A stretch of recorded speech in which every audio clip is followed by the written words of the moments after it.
Steve Alcorn's a fine investigator. What he's doing with this Chris dude, I have no idea. I gave her cigarettes for our anniversary one year. There you go. That's fucking romantic. She didn't like gifts. I said, well, I want to get you something. What do you want? Let's give me a couple packs of cigarettes. So I wrapped them up and gave them to her. Yeah, have some lung cancer. You got a dead Bigfoot that's just been shot, hanging upside down in a tree.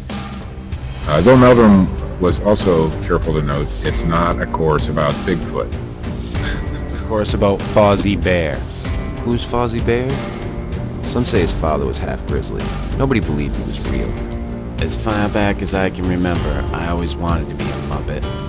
To me, that was better than being president of the United States. They upped my meds last night, so anything's possible.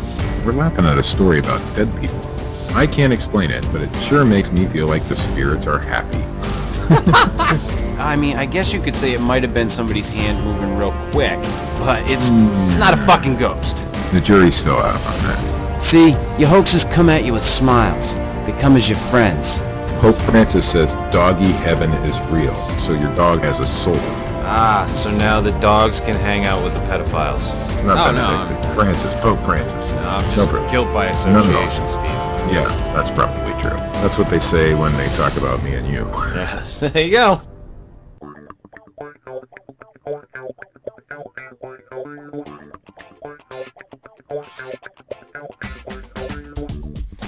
Good evening, and welcome to the Fortean Slip, episode 73. Do you believe this is 73? If I'm wrong, oh well, fuck it. It's 70-something. This is the I don't have a fucking witty topic name shit for the fucking episode. I took a nap before we recorded. No. Yeah. Because you said 7 o'clock. I said 7 o'clock. And it was 7:30. See, Steve, when you lose your job and you're used to being up at a certain time, and then you try to switch your schedule around, it doesn't work all that well, Steve. Keep your job. Well, yeah, it's a good point, Steve. It's a good point. I do recall or just you. Don't work at all. I do recall you being late to work for quite a while, on occasion. Oh, back in the day. Yeah, getting threatened with your fucking job there, Mister. Yeah, keep your job. We get 24 points a year. 24. I was down to one more point or I would have lost my fucking job. Yeah, that was pretty bad. Bad times. Yeah, mine was a fluke. It was a fucking fluke. Happens, but it was what it man. was, and it is what it is, and oh well. Life goes Bigger and on. better things. Life goes on, and things get better. Looking to the horizon, having that positive attitude, and yeah, okay. Then reality sets in. Oh, shit. But yeah, so I don't have a real, witty name for the show this week. Oh, I'm sure you'll... Off kilter, but I've been posting all these different stories to my blog, theforteanslip.blogspot.com. If you haven't been there, go there, click on some fucking ads for me, people. It's what it's all about. And I posted this story about time travelers, and one of the things that caught my eye was the Man From Taured. Now, we've gone down the John Titor route I don't know how many different times. We love John Titor. Fucking love this guy. John Titor had such an internet presence. That guy could have been a rock star. Whoever did that could have been a fucking rock star for a while. Like, even if they fucking were just bullshitting, they could have been a rock star. Because people were, like, following this and, like, digging into this and had to know about this. A guy started a whole website. This Oliver Williams guy started JohnTitor.com and fucking put all of his posts together. You know, then fucking in comes Larry Haber, and he's an entertainment attorney. And he's got his claws into the fucking John Titor book and says he's representing the family. And the John Titor story just has so many fucking tendrils and back corners and alleyways, and it's one of the more fun, unexplained, weird, strange stories I think that we've gone into that we totally think is bullshit. Well, even if it is bullshit, it's, I mean, to come up with all that shit and keep it going for as long as it did, that, that's something else. Well, some of the stuff that whoever this John Titor person was, whoever, this person was, they knew shit about Right. Particle physics and quantum physics, and they had their head wrapped around some stuff. Albeit, were they a fucking genius? Did they know things that we don't? I don't know that, but whoever it was had enough of an information base to be able to talk about those things. And they definitely spun a damn good little tale that people fucking held on to. And the timing of the postings, I think, was right. If you've ever gone through and read them, the ones the end of 2000, beginning of 2001, it was right around the time of the George Bush election, when there was all that voter fraud and all that bullshit. And one of the posts that he said was, he was there to observe what was something that was going on, and that's what a lot of people think that it was that election. And he was Steve, technically, according to him, residing in and from Florida. The home of the hanging Chad. The home of the hanging Chad. The home of the state that tipped the balance. So, it lends a lot of credence to that theory, that conspiracy theory of, what was it that John Titor was here for, really? He talked about the IBM computer, but that was something from before. Why was he really here? What was he doing? If in fact he was a real person, then you have to go back to that. We always have to go back to that because, we find it to be bullshit. At least I do, Steve. I don't know about you. There's aspects of the story that, could be true, and he might have known a few things, but when you look at some of the things he predicted, of course, you always go back to that, what was it, the multi-world or multi-dimension thing where it could be anything. It might have happened on this timeline, but not that time. So there's no telling whether any of it was real, but fascinating, that's for sure. Our timeline is fixed, Steve. We're all good. Mm-hmm. Everybody's going to live happy, shiny lives. It's going to be wonderful. But because of our, big interest in John Titor, I came across the Man From Taured. And the Man From Taured may be not a better story than John Titor, but just a cool little thing that I think it kind of falls in the same vein. Similar. Yeah, it's very, very similar in the if you want to look at it as a multiple world theory. So this guy in 1954, I believe it was, shows up in a Tokyo airport. And he's bearing a passport like everybody else, but he gets fucking pulled off to the side because his passport says that he's from Taured. And, they ask him all these questions. What are you here for? What are you doing? Well, I'm here on business. I'm here for doing work for this company.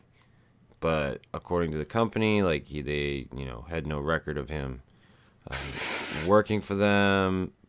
He had a driver's license from Taured, I think they said. Mm-hmm. And, he seemed, normal. Just that he was from Taured, this place that was situated between France and Spain, where Andorra is. But, they actually had him try to point it out on a map, and that's where he pointed to. And so they didn't know what to do with him. I guess they put him up in this fucking hotel. put guards outside the door, and this is as the story goes, the man from Taured disappeared. And Vanished. we like did, you know, I did a little bit of looking around like we were talking about before the show, Steve. And that the story that I found on the Who Forted blog was probably the best one or the most in-depth one that I could find. Right. And it's mainly a rehashing of everything else that's available. But I guess it originated, did I say, I said originated, right? It originated in the early 70s. It was in some book. And there was only like one sentence. So the whole story is really only one sentence long. But it is, I mean, all that information that he was from Taured, his visa stamps were, you know, stamped on his passport and all that. You know, it was all just basically one sentence story. But in that one sentence, you had all this information about a country that didn't exist and a guy who shouldn't have existed. The only thing I wanted to find that I couldn't was the guy's alleged name. Right. Because you could do more research that way. Right, and anywhere I looked, you couldn't find his name either. He's just the man from Taured. He's like the fucking man from Uncle. Mm-hmm. No, not at all. No, not at all. Not even a little bit. Maybe a little. Well, maybe a little. Maybe a little? I don't know. He was a secret agent? Well, that is one of the speculations, that it was a cover for somebody doing some sort of spy mission. Now, why you're spying on Tokyo in 1954 is beyond me, but that is one of the speculations going around. If you read some of the comments on some of these websites where this has been posted. Well, you know, technically, you know, hey, we just kind of destroyed Japan in World War II, but, you know, people may have been keeping an eye on Japan to some degree. That's a complete possibility. I'm not saying that that's the truth. I'm just saying that could be a possibility for that time. Well, whoever it was, I mean, he had allegedly had a legitimate passport and had stamps from all these countries that he visited, and several from Japan earlier in his travels.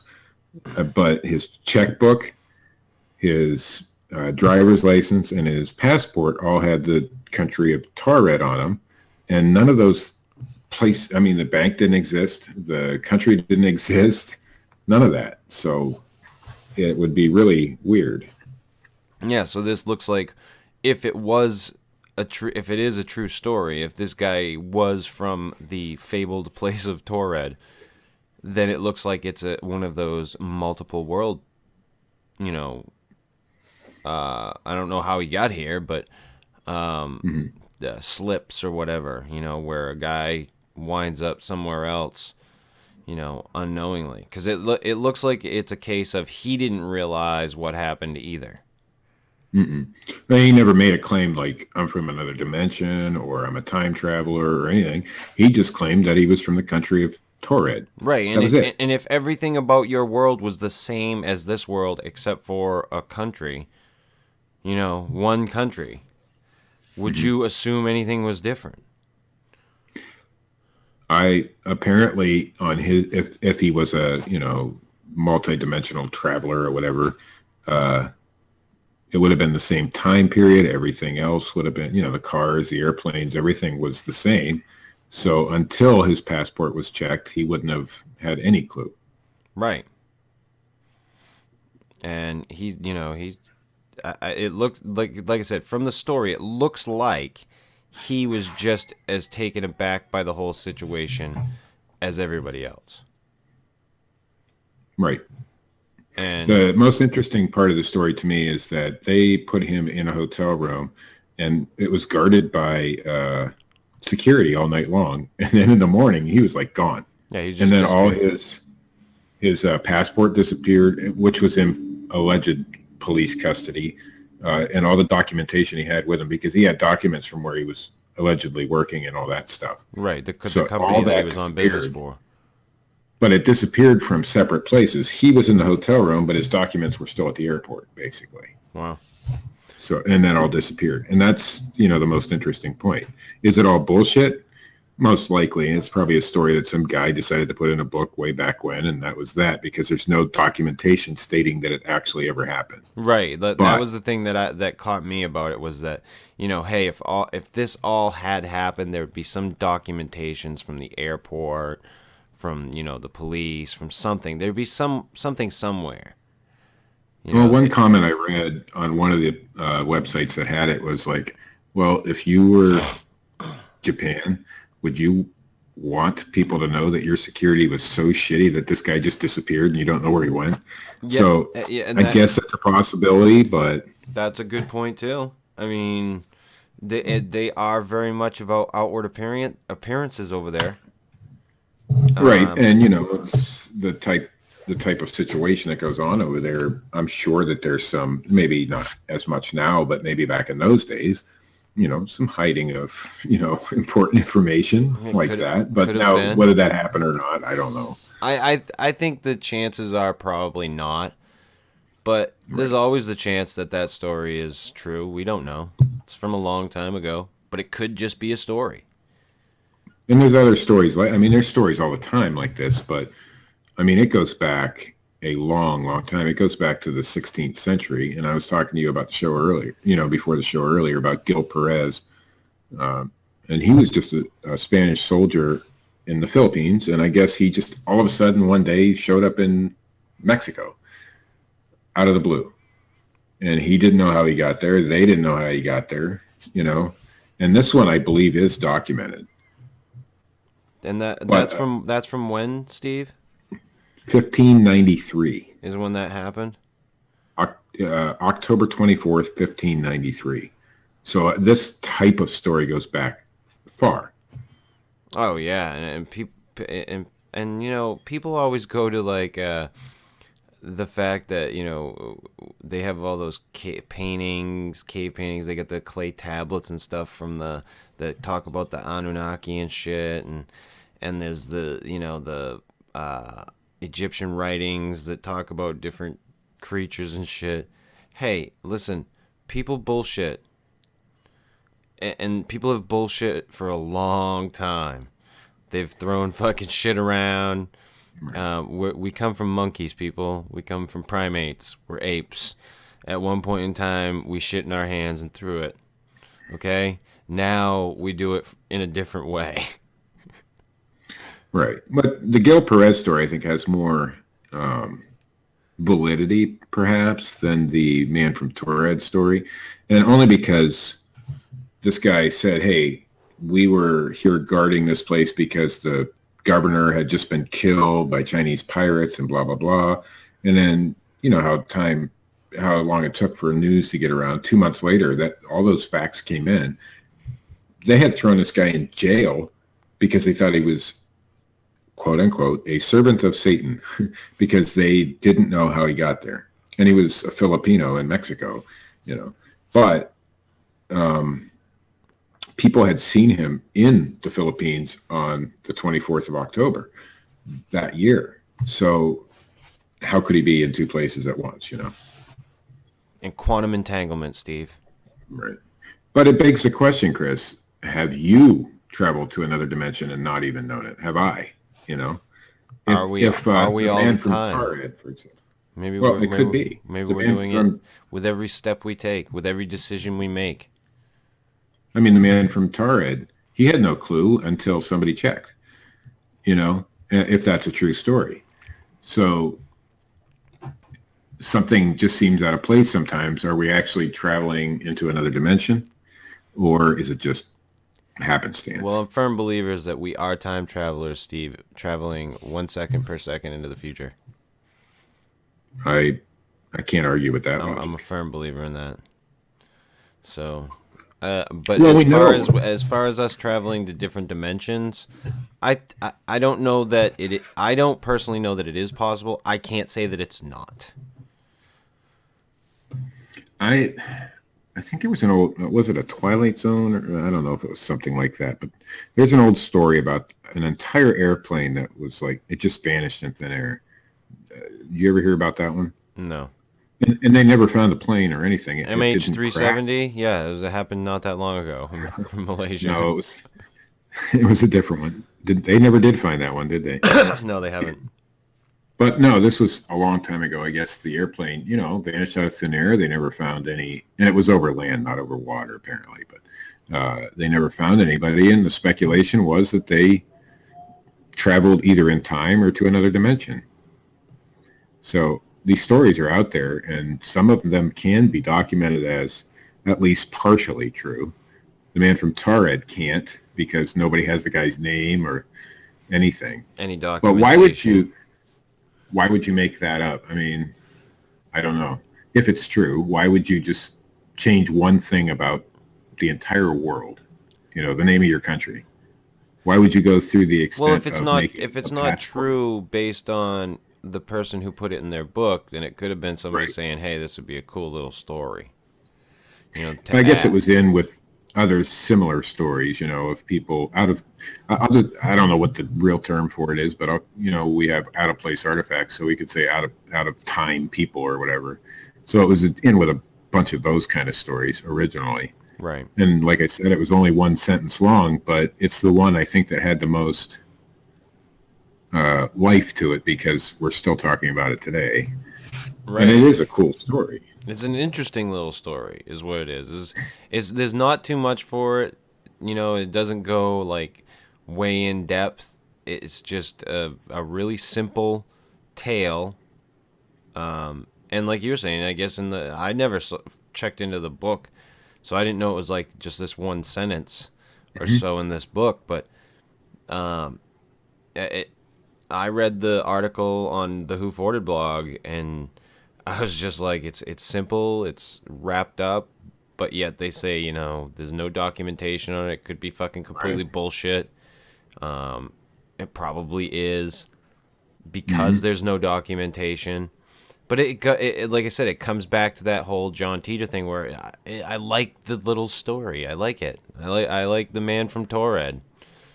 I think I like the Man from Taured as a possibility better than John Titor because John Titor was so much information that Oh, it's hard to yeah, believe. and he was portraying the time traveler, and this guy from Torred, if he was real, was not trying to say, "Hey, I'm from another dimension," or "Hey, I time traveled," or "Hey, I time slipped," or whatever.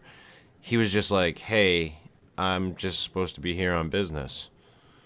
But I mean, if the story's real, he had reservations at a hotel and everything. Of course, none of it existed because he was allegedly out of time or out of dimension or whatever. So, but it's still like a very simplistic story. It didn't take somebody a long time like the Teeter story to come up with all this bullshit. Simple story, just a little blurb, one sentence in a book, but the possibilities are cool. And that's what I like about it. So Yeah, I think I like it more than Teeter. I definitely liked it, and I thought we should at least fucking touch on it, because But I think the possibility of this type of thing, if you have the multi dimensions or whatever, multiple, what do they call it? Multiple Earths or whatever. multiple world theory or Right. multiple dimensions So theory, if you have that, then this sort of thing, the I think, multiverse. right, there you go.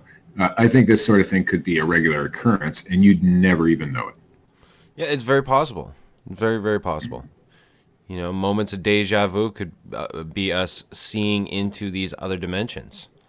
And like Yeah. we've talked before, we've both had those kind of things, a vision or something, or a deja vu thing or something. Right, and you can't really explain it, and I don't ever like to, lend credence to the fact that it's a real thing or that I believe that any of it is this, because I don't know. I'm a very skeptical person. I don't want to come out and say I had this happen, this is what it was. No, this is what I had happen, this is what happened. I don't know what the fuck it was. That's my take Right, on it. I don't want to ever come off like that I know for a fact that I had a vision or that I right, saw a ghost or that I saw a UFO, because that's not the case. I saw something or I had an experience. Whether or not those things are what they seem to be or whether or not they were something else, I personally don't know. I don't have enough information. All I can do is relay the story, which at this point, Right. that's all that it is. And that kind of brings us around to, I wanted to kind of go into this just a little bit, Steve, before we wrapped up into the news. Yippee! The Sasquatch Chronicles debacle. I wound up getting sent to me this PDF file compiled on the 20th of April, 420 for those of you who celebrate. I could personally give a shit myself. Don't give a fuck about smoking weed on a certain day.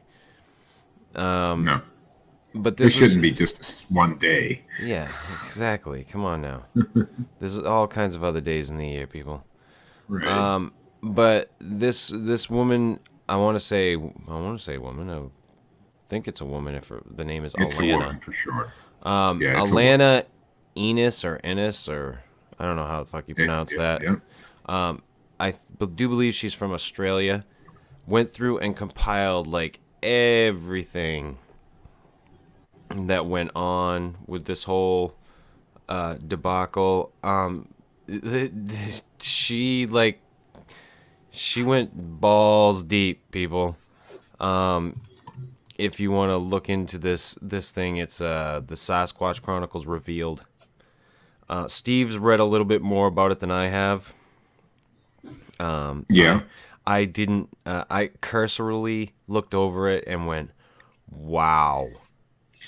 I read through the PDF that you sent me, and I didn't get a chance to fact check what she did, but I'm pretty certain, because I've seen it other places, some of the information that she did a pretty good job at, well, basically debunking the story.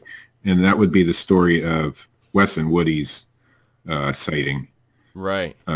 Nothing about the Bob Garrett stuff. It's all about the original sighting by those two gentlemen. And I guess originally they came out anonymously, and they went to the I forget the name of the research organization, but in the mountain that they said it wasn't the right one, because when they gave the coordinates they were wrong, and she talks about that.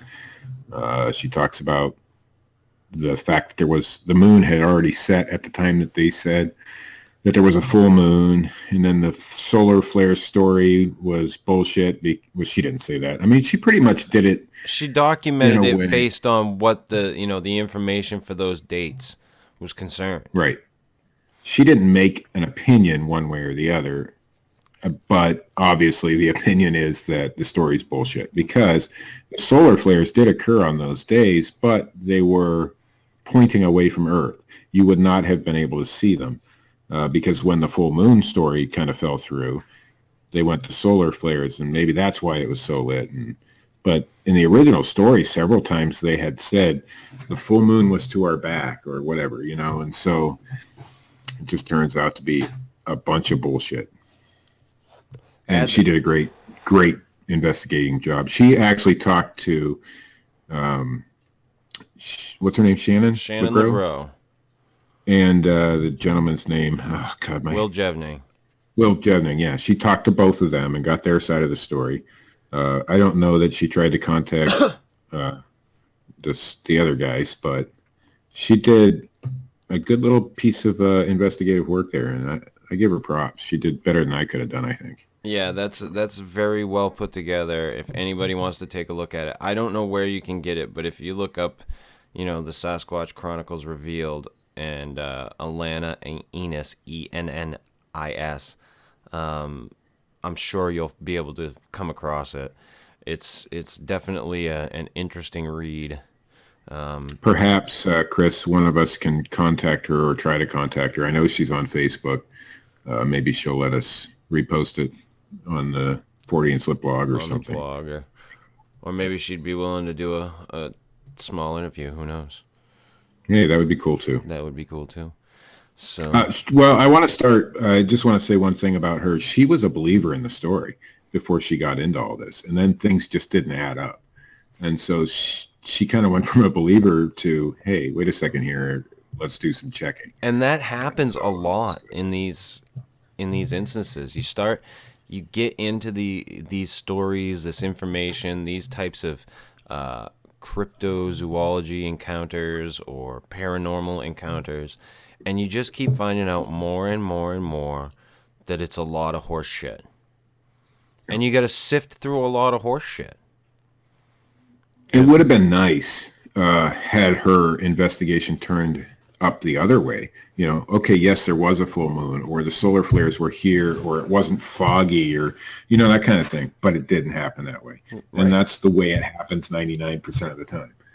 So, I think it doesn't surprise me at all that these guys tried to pull one over on people. It doesn't surprise me. I've seen it happen. Oh, and the one other thing, and I don't want to forget this, the Sasquatch Chronicle name is actually a registered trademark to somebody who nobody even knows. I mean, he owns some companies and shit. It's all in her report, and it's a whole fucked up. I don't even call it a debacle anymore. It's a fucking disaster, is what it is. Yeah, and then you get into the Bob Garrett shit. Add that on top of this. There are those who believe that they may have taken advantage of Bob Garrett, which is a possibility. I don't know, because of his, maybe perhaps his failing health or something like that. I won't go into what I've been told about that, but that's part of the story, that these guys kind of took Bob Garrett and ran with this shit, because all the stuff that comes out about Bob, not that Bob's, Bob is what Bob is. I'm not going to make any claims about what type of person he is. I don't know it. We talked about this on previous shows, and he did say some of these things, but they took the ball and ran with it, Wes and Woody. So yeah, I think that it's perhaps a little maybe taking advantage of a situation, and then maybe Bob just going along with it because it's what you do. Your name's attached to it now. So right. But, I just find it to be indicative of what happens, and I've talked about this many times, is that, people want to get their name out there, so they say, oh, I can do this, and it happens a lot. It happens a lot more than people think. It happens fucking daily. Yeah. And it's not just the Bigfoot shit, it's UFOs and everything. It's all of it. Ghosts, everything. People just, hey, they need, they're starving for attention, or they're wanting money or something like that, and this is what you get. Yeah. On that note, Steve, you got any news? I got a lot of news.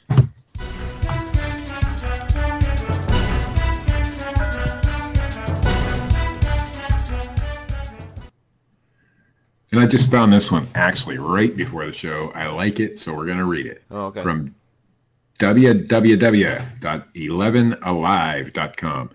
Apparently, there's a mystery object smashing into cars on Interstate 285. In DeKalb County, Georgia, a mystery is unraveling along Interstate 285 after a heavy object smashed into 3 cars near Spaghetti Junction on Friday. Junction. That's where it's at, Spaghetti Junction. The driver said it took them a few seconds to realize they had even survived a wreck. That's how stunned they actually were. Luckily, they were all alive, but they still do not know what happened. Driving on I-85 can be hectic, but motorist Jonathan McIntyre said he never expected this. As soon as I looked over, I saw something flying up, he said. It was coming right for me. What it was is still unclear. Honestly, I don't know. It was about the size of a skateboard. It was pretty big, McIntyre said. I heard the impact and felt the glass fly all over me, and I looked over because apparently I made it through it. McIntyre wasn't alone. 2 other cars were also hit by the mysterious object, including one driven by Karen Ellis, visiting Metro Atlanta from San Diego. I see what looks like a 3-foot boulder come flying at my car, Ellis said. The undercarriage of her car was damaged, but thankfully it was still drivable. Sadly, McIntyre's car, which he had only recently bought, was a total loss. Thankfully, he is still alive to tell the story. He said, I got out to look at his, and I couldn't believe it. I was amazed he was alive. McIntyre and Ellis said the third vehicle was stuck struck in the tires, and then it was towed away. As far as what the mystery object was, there was no way to find out. It had disappeared as rapidly as it struck. I know what it was, Chris.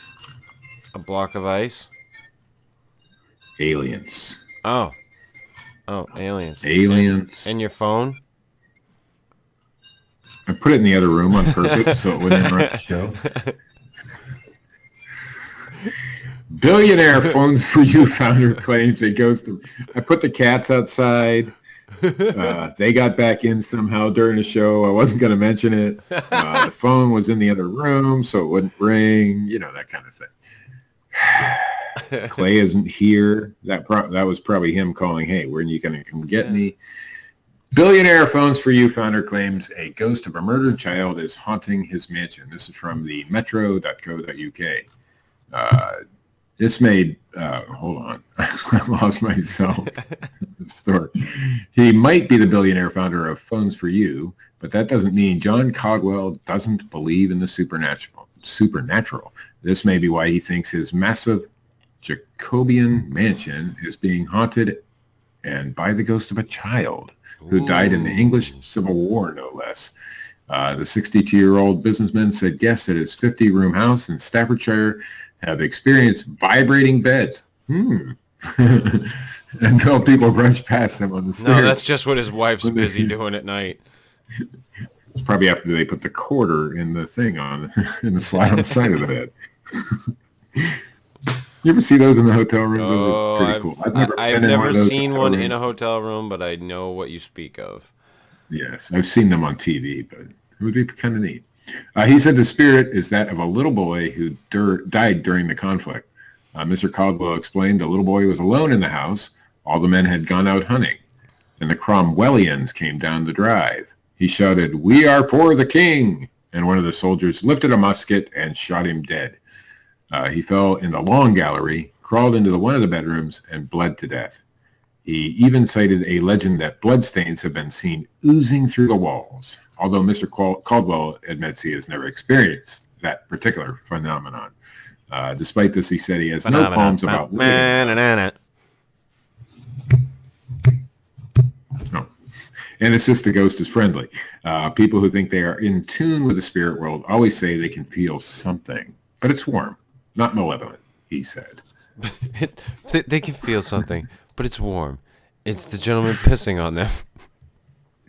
And the best story of the evening from the metro.co.uk as well.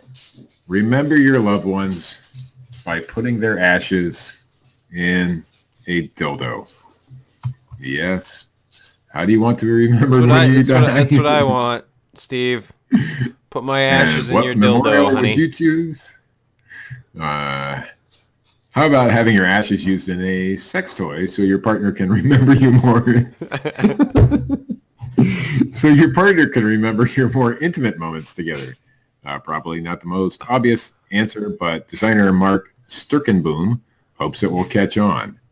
Yeah. He created a memory box that includes, more conveniently, a necklace and an amplifier for playing music that reminds you of the deceased. There's also a scent diffuser in a gold-plated urn. But let's be honest, it's the dildo containing the ashes of the owner's dearly departed that really grabs the attention. Explaining his bizarre invention, Mr. Sturkenboom said, after a passing, the missing of intimacy with that person is only one aspect of the pain and grief. This forms the base for the 21 grams, the urn offers the possibility to conserve 21 grams of ashes of the deceased and displays an immortal desire. He continued, I sometimes help an elderly lady with her groceries, and she has an urn standing near the window with the remains of her husband. She always speaks with so much love about him, but the jar he was in didn't reflect that at all. In that same period, I read an article about widows, taboos and sex and intimacy, and I thought to myself, can I combine these themes and make an object that is about love Jesus fucking Christ. Intimacy?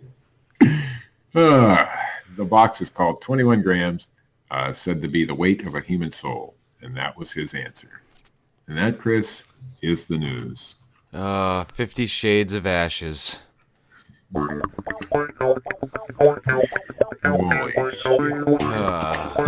Fucking people. This has been episode 73 of the Fortean Slip. If you like this shit, this fucking train wreck of a show, hit the like button. If you don't, hit the thumbs down button. Leave a comment. Shitty, nice, I really don't give a shit. I answer any and all. Might not be the answer you're looking for. Share this shit around if you like that. Go to the Fortean Slip blog, forteanslip.blogspot.com. Like our like page on Facebook. It is the Fortean Slip. I'm pretty sure anybody who wants to look for it can find it. And hopefully we'll do some news this week. Maybe.